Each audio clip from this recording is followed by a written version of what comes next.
आदरणीय दर्शकवृन्द नमस्कार। कार्यक्रम लाइफ ओके टेलिभिजनको लाइफ ओके सन्दर्भमा यहाँहरूलाई हार्दिक स्वागत छ। आज हाम्रा कार्यक्रमका अतिथि हुनुहुन्छ राप्रपाका नेता भूमिराज निरौला। उहाँ पहिला चौधरी बहादुर लोकतान्त्रिक पार्टीको जुन महासचिव अध्यक्ष हुनुहुन्थ्यो र अहिले पछि उहाँ एउटा त्यति राष्ट्रिय पार्टीबाट अध्यक्ष भइसक्नु भएको, अहिले राप्रपामा गएर केन्द्रीय सदस्यमा मात्रै चित्त बुझाउनु भएको छ। र आज हामी भूमिराज निरौला सरसँग तपाईँ एउटा पार्टीको अध्यक्ष भइसकेको मान्छे राप्रपामा गएर केन्द्रीय सदस्यमा तपाईँ चित्त बुझाउनुहुन्छ बुझाउनुहुन्न, एउटा कुरा उहाँसँग यो विषय उठाउँछौँ। र त्यस्तै मङ्सिर 4मा हुने सङ्घ र प्रदेशका चुनावी कुरा गर्छौँ। र पछिल्लो समय अहिले यो निर्वाचन प्रणाली एकदम खर्चिलो भड्किलो भए र जुन ठेकदारहरू र मनी मसल भएकाले मात्रै टिकट पाउँछन् भन्ने पनि भनाइ छ। यिनै विषयमा आज केन्द्रित भएर हामी जुन भूमिराज निरौला सरसँग बहस र छलफल गर्छौँ।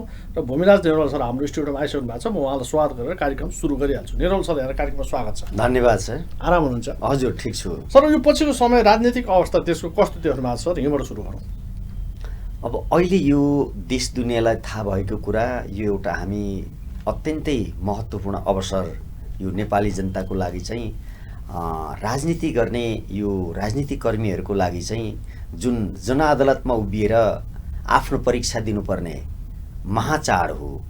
अब यसलाई चाहिँ जनअदालतमा जो न्यायाधीशहरू लोकतन्त्रमा यो प्रजातन्त्रमा चाहिँ नागरिकहरू न्यायाधीश हुनुहुन्छ, उहाँहरूले फैसला गर्ने र यो चाहिँ देशको निर्माण र यसलाई चाहिँ कतापट्टि लैजाने, यसलाई चाहिँ कुन मार्गतिर डोर्याउने भन्ने कुरो चाहिँ यो नागरिककै हातमा जिम्मा छ। यस्ता मौकाहरू सधैँ आउँदैनन्।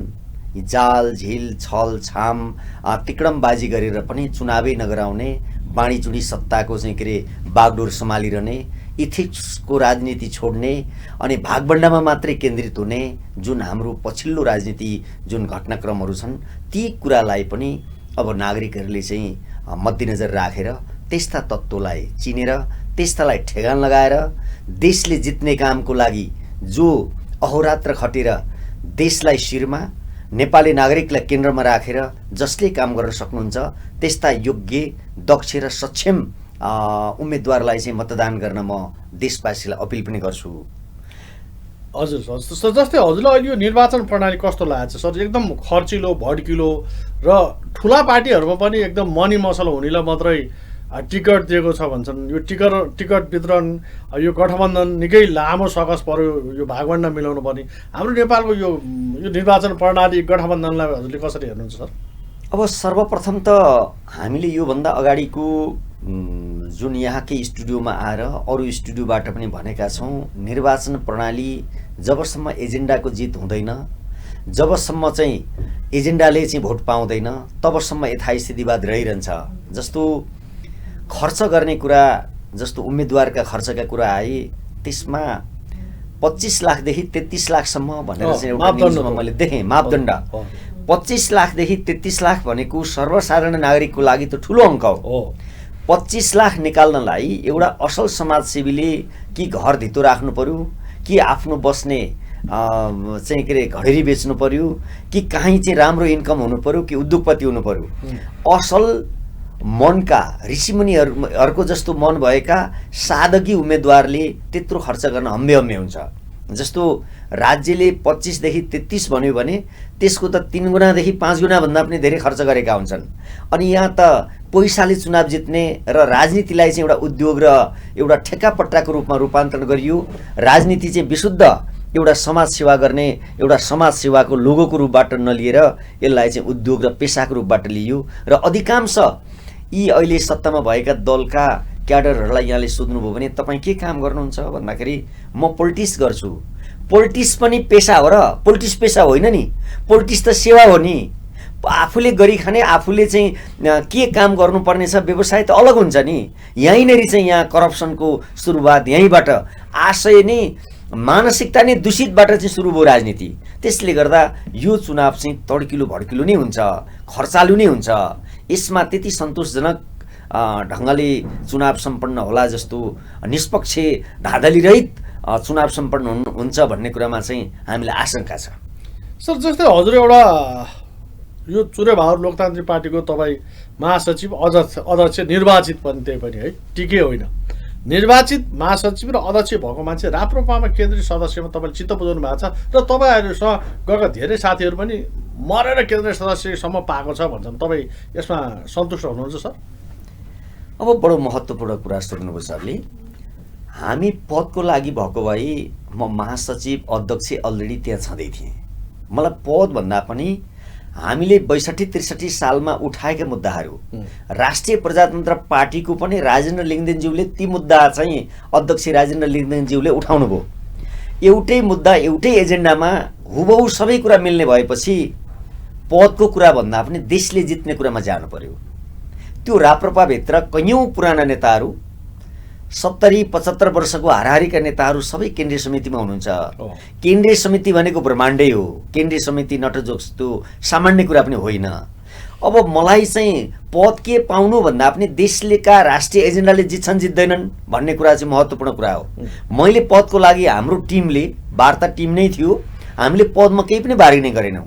हामीले एजेन्डाको बारेमा मात्रै हाम्रो घनीभूत छलफल भयो। अब एजेन्डा मिल्ने भएको हुँदाखेरि अनि एजेन्डा मिल्यो, हामी चाहिँ एक ठाउँ भयौँ। त्यसले गर्दा व्यक्तिको केही कुरो भएन, राष्ट्रियताको कुरो भयो। जस्तो आरक्षणका कुरामा विभेद थियो, आरक्षणका बारेमा हामीले जे बोल्थ्यौँ उहाँले त्यही भन्नुभयो। सापेक्ष सनातन हिन्दू धर्मका बारेमा राप्रपाले त्यही बोलेको छ। संवैधानिक राजतन्त्रको सवालमा त्यही बोलेको छ। जस्तो एउटा कुरा के हो भने 2062-63 सालमा जुन अनागरिकले चाहिँ नागरिकता प्राप्त गरे, त्यो चाहिँ उच्च स्तरीय चाहिँ आयोग एउटा गठन गरेर अनागरिकले लिएका नागरिकता चाहिँ खारिज गरी पाऊँ भन्ने जुन चुरे भाबरले उठाउँदै आएको तत्कालीन समयमा उठाएका मुद्दाहरू, त्यसमा राप्रपा सहमत छ भनेपछि अनि पदकै लागि मात्रै मरिहत्ते गर्ने र पद नै ठुलो कुरा हो भन्ने चाहिँ मलाई लाग्दैन। त्यसले गर्दा हामी सहमत भयौँ। होइन, भूमिराज सरको विषयमा मैले सुने अनुसार हजुरको डबल स्ट्यान्ड भयो क्या। तपाईँको चुरे बहादुर लोकतान्त्रिक पार्टी खारेज पनि भएको छैन, तपाईँ त्यसमा पनि अहिले नै अध्यक्ष नै हुनुहुन्छ भन्ने सुनेको छु मैले। तपाईँ यता राप्रपामा पनि केन्द्रीय सदस्य हुनुहुन्छ, यसको विषयमा पनि अलिकति प्रकाश पार्दैन? यसो होला, कतिपय काम गर्दै जाँदाखेरि हामी यो चैत्र 25 गते एक ठाउँ भयौँ। त्यसपछि देशव्यापी ढङ्गले चाहिँ अब जिल्लाको, नगरको, क्षेत्रका साथीहरूलाई एकाकार गर्ने सिलसिलामा हामी भ्याली बाहिर पनि गयौँ। त्यसले गर्दा हामीले विधि पुर्याएर निर्वाचन आयोगमा पठाइसकेका छौँ। त्यो समय अनुकूलमा अब यो निर्वाचनको जुन यो मङ्सिर 4 को घोषणा पछाडि निर्वाचन आयोगका कर्मचारीलाई पनि अलिकति फुर्सद होला, त्यस पछाडि त्यसको प्रक्रिया मिल्छ। हाम्रो त्यसमा कुनै दूषित नियत छैन। हामी असल मनले राष्ट्रिय मुद्दा मिलेपछि चाहिँ हामी एक ठाउँ आएका हौँ। त्यसमा शङ्का गर्नुपर्ने ठाउँ छैन सर। यो समयले ल्याउँछ। हाम्रा केही साथीहरू त्यसको व्यवस्थापनको लागि खटिनु भएको छ। यसको पनि प्रक्रिया अगाडि बढिसकेको छ। यो चाँडै टुङ्गोमा पुग्छ। राप्रपाले यो विषयमा कुनै प्रश्न चिन्ह हजुरलाई उठाएको छैन? होइन, उहाँहरूले हाम्रो नियतै बुझिसक्नुभयो। हामीले कुनै पनि पदमा बार्गेनिङ गरेनौँ। मलाई यो पद चाहिन्छ, यसो हुन्छ पनि भनेनौँ। जो जति साथीहरू भएका साथीहरू, विभिन्न तह तब्कामा रहेका साथीहरू त्यही तह तब्कामा चाहिँ एकाकार भएका छौँ। त्यस पछाडि यो कुरा भनेको गौण कुरा हो, राष्ट्रिय मुद्दाहरू छन्। त्यो गलत आशयले हामीले त्यसलाई चाहिँ खारिज नगरेको भन्ने बुझाइ राप्रपा पार्टीमा भएको पनि छैन। त्यो अहिलेसम्म हाम्रो नोटिसमा आएको पनि छैन। त्यसलाई अहिले मैले भने बमोजिम यसको चाहिँ अब यो आम चुनाव जुन यो मङ्सिर 4 गतेको चुनाव सकिएपछि बाँकी केही काम रहेछ भने हामी जे जति कार्य समिति छौँ उहाँहरूको पुनः एउटा मिटिङ र माइनेट उठाएर हामी त्यसलाई चाहिँ व्यवस्थापन गर्न लाग्छौँ सर। तर यस्तो छ के भूमि सर, कतिले पार्टी जुन एकीकृत हुँदा अथवा मर्च हुँदा पदको पनि मार्केटिङ गर्छन्। जस्तै हजुरले यसपटक उम्मेदवारी पनि देखेन होइन, यसमा किन तपाईँले उम्मेदवारी माग नगर्यो कि अथवा त्यहाँ पनि नातावाद कृतवाद छ कि किन हजुरले यसपटक उम्मेदवार बन्नु भएन? सरले यो चाहिँ बडो महत्त्वपूर्ण कुरा मेरो नोटिसमा अहिले नभएका कुराहरू, जस्तो मेरो उम्मेदवारी नभएका कुरामा चाहिँ देश विदेशबाट मेरो राति 11 बजीसम्म टेलिफोन आउँछ, बिहान 5 बजेबाट सुरु हुन्छ। तपाईँ किन उम्मेदवार हुनु भएन? तपाईँको समानुपातिक हो कि प्रत्यक्ष हो भनेर।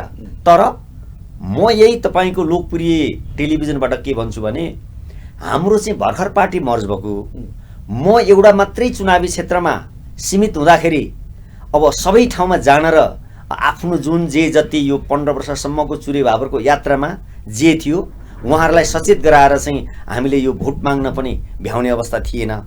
र अर्को कुरा पनि के भनौँ भन्दाखेरि चुरे भाबरले चाहिँ देशले जित्ने मुद्दाको लागि गरेको लडाइँ थियो। चुरे भाम्रो भनेर छुट्टै अर्कै लुकबाट आएका छिमेकीबाट चाहिँ के अरे झन्डा बोक्न जुन तराई आन्दोलनको नामबाट बाहिरबाट छिमेकी मुलुकबाट जसरी आए, चुरे भावरमा त यही देशमा भएका एमाले, काङ्ग्रेस, माओवादी, राप्रपा लगायतका मान्छेहरूले नै अब यो चाहिँ राष्ट्रियताका सवालमा सशक्त ढङ्गले आवाज उठाएर चुरे भावर पार्टी बन्यो। र मैले चाहिँ फेरि सिङ्गो देशलाई एउटा निर्वाचन क्षेत्रको रूपबाट बुझेर हेरेको थियो र अहिले चाहिँ एउटा क्षेत्रमा सीमित अब जनअदालत जनताको छेउमा परीक्षा दिने एकदमै इच्छा थियो। हुँदाहुँदै पनि मैले अब कुनै पनि एउटा क्षेत्र आगामी दिनमा सेवा गरेर सेवाले जित्ने, कामले जित्ने, काम गरेर देखाउने र चुनाव जितेको जनप्रतिनिधि भन्दा कम हैसियत राखेर भूमिराज निरौलाले अहिले पनि काम गरेको छैन। कोही मेरो सम्पर्कमा आउनु भएन, छुट्टै कुरो। अधिकांश साथीहरू आउनुहुन्छ, हामीबाट हुने, हामीले पुर्याउने आवाजहरू, हामीले दिने सर्भिसहरू जति एउटा चाहिँ के अरे निर्वाचित प्रतिनिधिले दिने सेवा र सुविधा हो त्यति सेवा र सुविधा हामीले पनि दिएका छौँ। त्यसमा कन्जुसाइ गरेको छैन। भावी दिनमा र आगामी चुनावमा, फेरि आगामी चुनाव 5 वर्ष पछाडि आउने चुनावमा र पनि म 60 वर्ष पुगेको हुन्न, यहाँलाई अब यति पनि भनिहालौँ, 65 वर्ष पछाडि त यो प्रत्यक्ष चुनावमा जाने पनि होइन। यो मेरो निवेदन चाहिँ ऊर्जाहरू, मान्छेका सेलहरू सबै सिलाउँदै जान्छन्, ओइलिँदै जान्छन्, नयाँ पुस्तालाई, युवालाई दिनुपर्ने हुन्छ।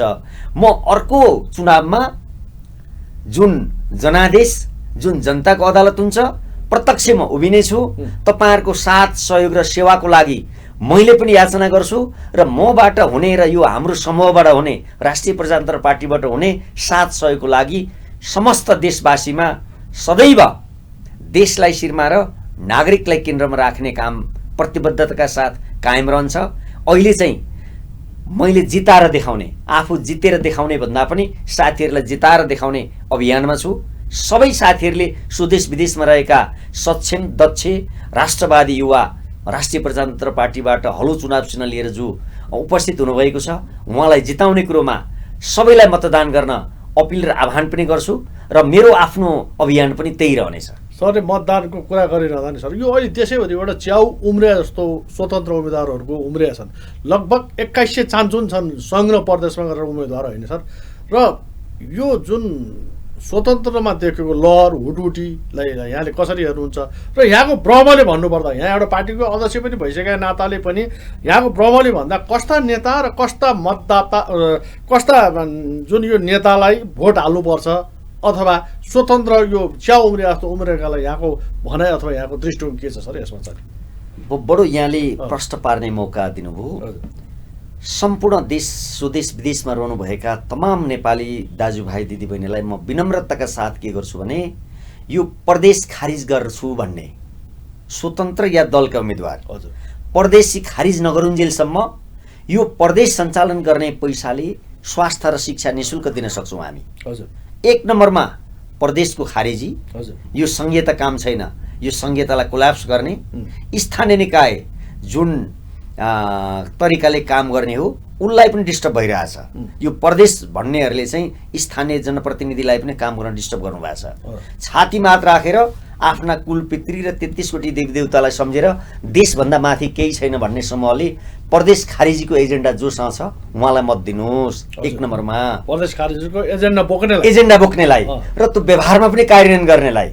2 नम्बरमा के गर्नुहोस्, योभन्दा अगाडि चुनाव जितेर सालीलाई, श्रीमानलाई, श्रीमतीलाई सुके सचिव राख्ने, आफन्तलाई सुके सचिव राख्ने अनि तामझाम गर्ने, अनि यो संसद कोष खारिज गर्नुपर्छ।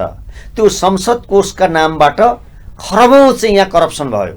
त्यो पैसा सही तरिकाले चाहिँ विकास निर्माणमा जान सकेन। त्यो पेवाको रूपबाट, दाइजोको रूपबाट, दान बकसको रूपबाट संसद कोषलाई दुरुपयोग भयो। त्यो दुरुपयोग रोक्नको लागि त्यो खारिज गर्छु भन्ने उम्मेदवारलाई दिनुहोस्।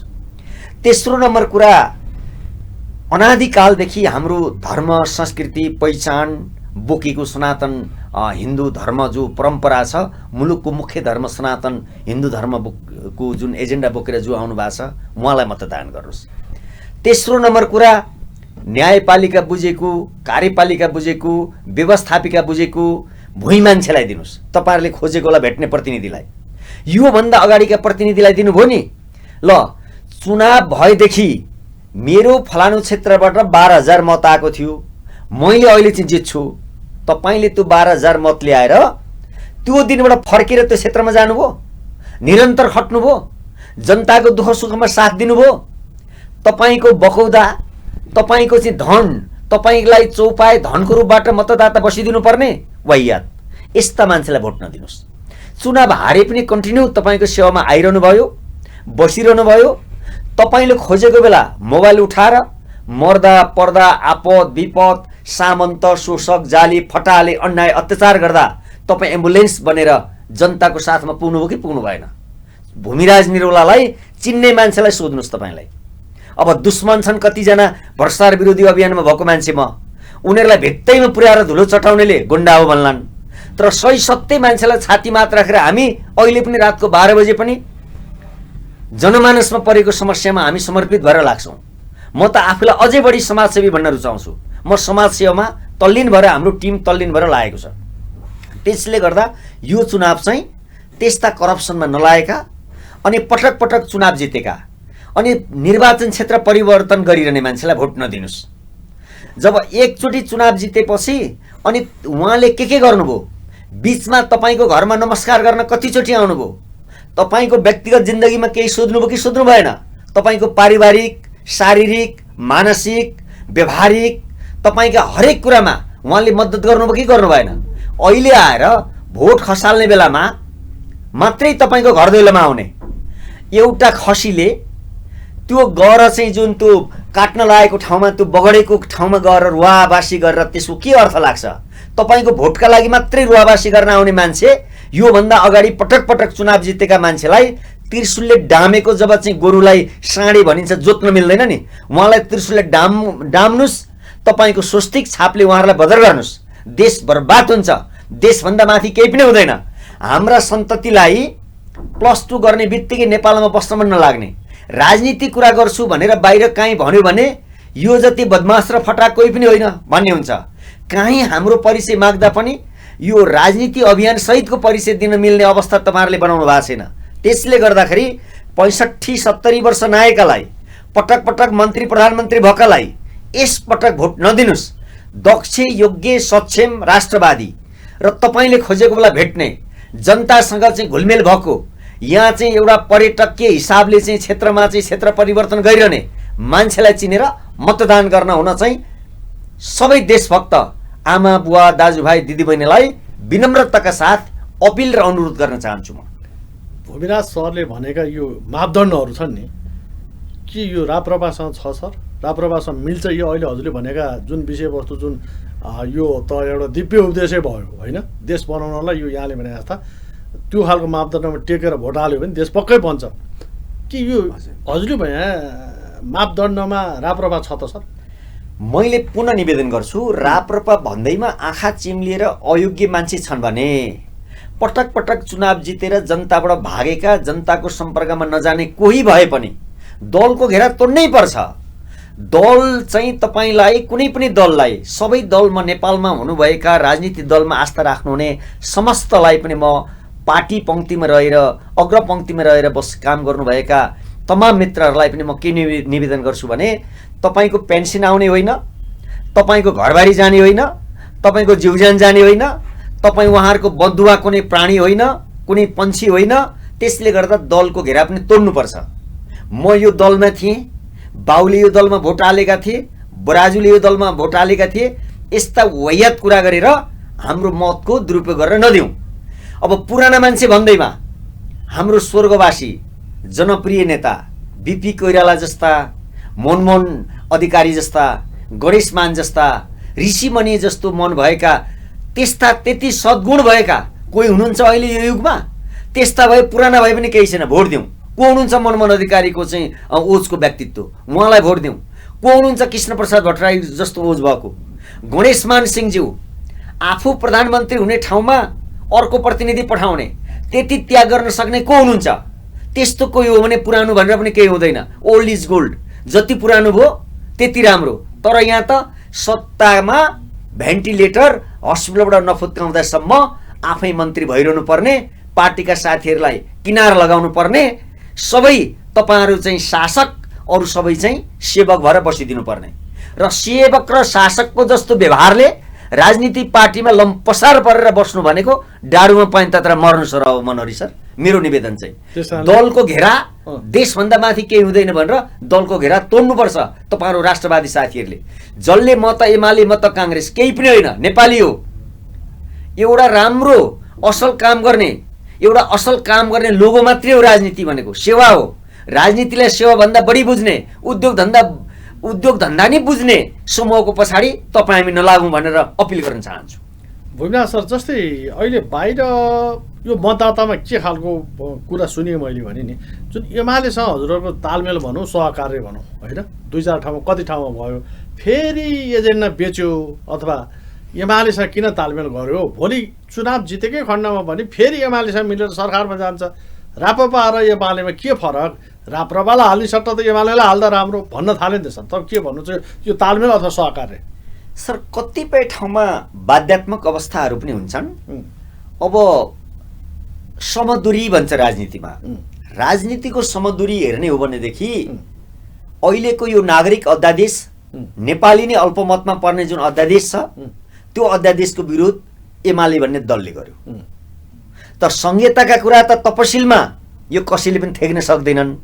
कसले पहिले आवाज उठाउने भन्ने भएर छातीमा हात राखेर देश भन्नेहरूको लागि त संहिता त घाँडो भएको छ।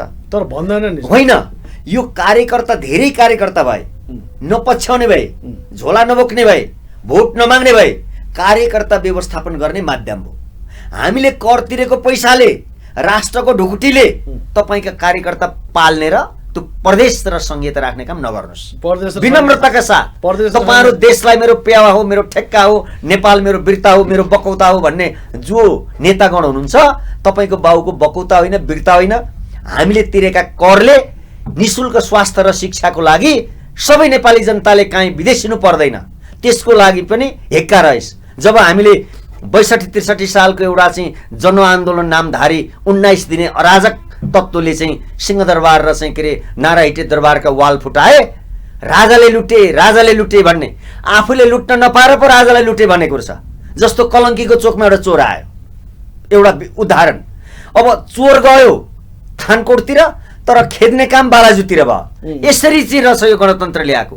यो गणतन्त्रधारी यो लुटातन्त्रको चाहिँ के अरे चाहिँ सुरुवात गरेको रहेछ। यसको अन्त्य गर्नुपर्छ। सबैले एमाले, काङ्ग्रेस, माओवादी जो जसलाई जहाँ बुई चढाएर माथि पुर्यायौँ त्यस्ता तत्त्वलाई चाहिँ अब साइजमा ल्याउनुपर्छ। र अहिले सरले भनेका कुराको ठाडोको र सोझो उत्तर चाहिँ समदुरीमा हेर्दाखेरि चाहिँ अहिले राष्ट्रियताको सवालमा लिपुलेक, लिपियाधुरा, कालापानीको सन्दर्भमा चुच्चे भए पनि नक्सा निकालेर हाम्रो जमिन फिर्ता पाऊँ भन्नेसम्म चाहिँ केपी ओली एमालेका अध्यक्षज्यूले चाहिँ उद्घोष गर्नुभयो र यो नागरिक अध्यादेशको नेपाली नै अल्पमतमा पर्ने, अब यो चाहिँ तपाईँको अब चाहिँ के भन्ने, यसलाई चाहिँ जस्तो कि 62-63 सालमा 40 लाख अनागरिकले नागरिकता पाए जस्तै अब अहिले पनि एवं प्रकारले यो अध्यादेश पारित हुने हो भने अब 10 वर्षभन्दा बढी हाम्रो यो किसिमको चुनाव पनि हुँदैन। हामी नेपाली अल्पमतमा पर्छौँ अनि फिजीकरण र सिक्किमीकरणको अभ्यासमा हामी जान्छौँ। अनि यसैको लागि यही विरुद्धमा एमाले पार्टी उभिएको हुनाले अनि हाम्रा अध्यक्षले चाहिँ अब केही सिटमा केही ठाउँमा तालमेल गरेको छ, त्यसको लागि चाहिँ बाध्यात्मक अवस्था पनि भन्नु पर्ने हुन्छ। सर, यो तपाईँ अलिकति आक्रामक हुनुभयो। यो प्रदेश र संहिताले के देश टाट पल्टाउँछ? यसलाई थेक्नै सकिँदैन। तपाईँको अब फेरि चुनाव गराउने हो भने अब हामी श्रीलङ्का जस्तो हुन बेर छैन, श्रीलङ्काको हालतमा पुग्न बेर छैन। यत्रो देशलाई अब हाम्रो छिमेकी मुलुक भारतमा एउटा प्रदेशको एउटा प्रान्तमा चाहिँ 24 करोड चान्चुन्ची जनसङ्ख्या छ। अब हामी जम्मा जम्मी 3 करोड जनसङ्ख्या पनि पुग्न पुग्छौँ। त्यसमा पनि आधी जनसङ्ख्या विदेशीका छन्। सबै युवाहरू जाने हो भनेदेखि अहिले घर घरमा जाने हो भने मलामी जाने मान्छे, जन्ती जाने मान्छे पाइँदैन। यो त बुढाबुढीहरूको मात्रै हब भइसक्यो। यो राजनीति र यो संहिताले गर्दा राजनीति विकृति यसैले जन्मायो। आर्थिक रूपले पनि 800 कतिजना मन्त्री भन्नुहोस्, 884 जना, महिनामा 884 जनाको तलब भत्ता बिहोरेर हाम्रो जस्तो देशले एउटा नुनदेखि सुनसम्म परजीवी भएर बस्नुपर्ने ठाउँमा अब विनाशकाले विपरीत बुद्धि भन्छन् नि, त्यो विनाशकाले विपरीत बुद्धि भएको होइन। यसो तपाईँले भने जस्तो यो प्रदेश र संहिता किन खारेज नगरेर त यहाँले भने जस्तो अब ठुला पार्टीका जुन उनीहरूको तेस्रो दर्जाका चाहिने कार्यकर्तालाई यो व्यवस्थापनको लागि राखे भन्छन् कतिले होइन। अलिकति राप्रपाले कराएको सुनिन्छ यो संहिता र प्रदेशको होइन। न धेरैले त यसलाई त पछि पालन गरेर राखेको देखिन्छ। किन यिनीहरूलाई यसबाट यत्रो फाल्टु मान्छेलाई 300-400 जनालाई सभासदहरूलाई प्रदेश सांसदहरूलाई खुवाएर राख्नुको त अर्थ पनि छैन जस्तो लाग्छ लाटो हिसाबले पनि। अघि मैले यिनीहरूको त के पनि रिबन काट्ने, दाल भात खाने, सुत्ने, तलब बोन्ने, गाडी चढ्ने मात्रै देख्यो। अघि मैले निवेदन गरिसकेँ त्यो प्रदेशमा गएर अब 1 लाखमा गाडी एउटा मर्मत हुन्छ भने 1 करोडको गाडी छुट्याए। भ्रष्टाचार मात्रै गर्ने, भ्रष्टाचार मात्रै गर्ने, करप्सन मात्रै गर्ने, बाँडीचुँडी मात्रै खाने, कार्यकर्ता व्यवस्थापन मात्रै गर्ने, यो संहिताको कुनै काम छैन। यो संहिता यही चुनावमा खारिज गर्न सक्ने क्षमताको चाहिँ यो राप्रपालाई बनाइदियो हे भगवान् भनेर हामी 33 कोटी देवी देवतालाई नमस्कार गर्छौँ। र हाम्रो एकाकार र हाम्रो उदय र हाम्रो जन्म भएको पनि मुद्दा मिल्ने भएर हामीलाई सबै कुरा केही चाहिएको छैन। भूमिराज निरौला साधारण सदस्य भएर पनि स्वतन्त्र भएर पनि रहन बस्न तयार छ, तर देशको मुद्दाले जित्नु पर्यो। यो राप्रपा भन्ने पार्टीको अहिलेको जुन आह्वान हो, देशले जित्नु पर्यो, व्यक्तिसँग कुनै सरोकार छैन। तर देशले जित्ने मुद्दाको लागि हामी एक ठाउँ आएका हौँ। सर यो राप्रपा पनि भोलि त कति सिट ल्याउला होइन सर, तर फेरि ऊ एमालेसँग मिलेर सरकारमा जान्छ, पारा उही कमल थापाकै पालामा जस्तै हुन्छ भन्छ नि सर। हामी कतिपय कुरामा आशावादी पनि हुनुपर्छ सर। अनुमानका भरमा सबै कुरा निराशावादी हुनु हुँदैन। हाम्रो राजेन्द्र लिङ्गदेन अध्यक्षज्यू जो हुनुहुन्छ, एउटा लिम्बूको छोराले हुबहु मैले प्रसार गरेर खाने आमाको रगत खाए सर हुनेछ भनेपछि त्यो स्लोगनै भयो, प्रष्ट छ। काहीँ करप्सन यहाँले राप्रपाले जितेको ठाउँमा देख्नुभयो भने हामी त्यही मितिमा त्यसलाई त्यहीँ धुलो चटाएर निकाल्न सकेनौँ भने हामी त्यहाँ रहिरहँदा पनि रहिरहँदैनौँ। अब अहिलेको लागि हामी नै सिपाही हौँ, हामी चाहिँ पहरेदार हौँ। जो अगाडि बढेर उम्मेदवार बन्नु भएको छ उहाँहरूले तलमाथि गर्नुभयो, जनतालाई धोका दिनुभयो भने त्यसको पहरेदार, त्यसको सिपाही हामी हौँ, त्यसको व्यवस्थापन हामी गर्छौँ। आम देशवासीले ढुक्क भएर एकचोटि राप्रपालाई, सधैँ अरूलाई, एकपटक हामीलाई, सधैँ 30 वर्षसम्म त हेर्नुभयो त अरूलाई, एकचोटि हामीलाई हेर्नुहोस्। यो राप्रपा फेरि त्यस्तै भयो भने फेरि धुलो छटाउनुहोस्। उसलाई नै मात्रै किन भोट दिइरहने? मोटामोटी अहिले कति सिटको अनुमान गर्न सकिन्छ सर राप्रपाको? यो निर्णायक हुन्छ सर। पहिलो पार्टी बन्छ नै।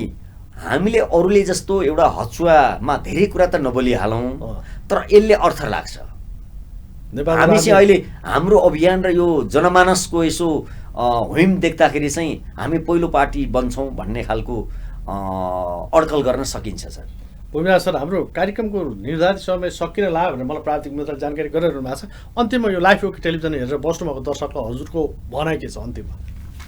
समस्त स्वदेश विदेशमा रहनुभएका तमाम नेपाली दाजुभाइ दिदीबहिनी आमा बुवा, स्वदेश विदेशमा जसले हामीलाई देख्नु भएको छ या देख्नु भएको छैन, यो आउँदै गरेको दीपावली छठ पर्वको पावन अवसरमा सुख शान्ति समृद्धि उन्नति प्रगति दीर्घायुको हार्दिक मङ्गलमय शुभकामना अर्पण गर्छु। अब आउँदै गरेको यो मङ्सिर 4 गतेको चुनावमा राष्ट्रिय प्रजातन्त्र पार्टीका उम्मेदवारहरूलाई हलो चिन्हमा मतदान गरेर अत्याधिक बहुमतले विजय गराउन विनम्रताका साथ अनुरोध गर्दै आज यो लाइभ ओके टेलिभिजनलाई पनि मुरी धन्यवाद दिँदै व्यावसायिक पत्रकार मनोहरी थापाज्यू, यहाँ रहेका चाहिँ व्यवस्थापक गणेश अर्यालज्यू लगायत समस्त लाइभ ओके टिम टिभी परिवारलाई समेत शुभकामना भन्दै मेरो यो शुभकामना दिने छोटो सानो मन्तव्यको मौका मिलाइदिनु भएकोमा समस्तमा हार्दिक धन्यवाद र शुभकामना भन्दै म यहाँबाट बिदा हुन चाहन्छु। केही मबाट गल्ती भयो भनेदेखि मानवीय त्रुटि हो, नियत असल हुँदाहुँदै पनि त्रुटि हुन गयो भनेर क्षमा दिनुहुनेछ। धन्यवाद। जय नेपाल, जय राष्ट्रवाद। कार्यक्रममा आइदिनु यहाँलाई धेरै धेरै धन्यवाद। यहाँलाई पनि धन्यवाद। आदरणीय दर्शकबिन, कार्यक्रममा आज हामीसँग अतिथिको रूपमा हुनुहुन्थ्यो चुरे बाहुन लोकतान्त्रिका पूर्व अध्यक्ष र अहिले उहाँ राप्रपाको केन्द्रीय सदस्य हुनुहुन्छ। तर उहाँले आफ्नो उम्मेदवारी नदिँदा पनि उहाँ सन्तुष्ट हुनुहुन्छ। राप्रपामा उहाँ एकदम आत्मबलको साथ बोलिरहनु भएको छ र हलोलाई उहाँले भोट मागिरहनु भएको छ। र हाम्रा प्राविधिक मित्र र हाम्रो भूमिराज निरौला अतिथि र म कार्यक्रम प्रस्ताव मनोहरी थापा, हामी होल टिमलाई कार्यक्रमबाट बिदा दिनुहोस्। नमस्कार, धन्यवाद।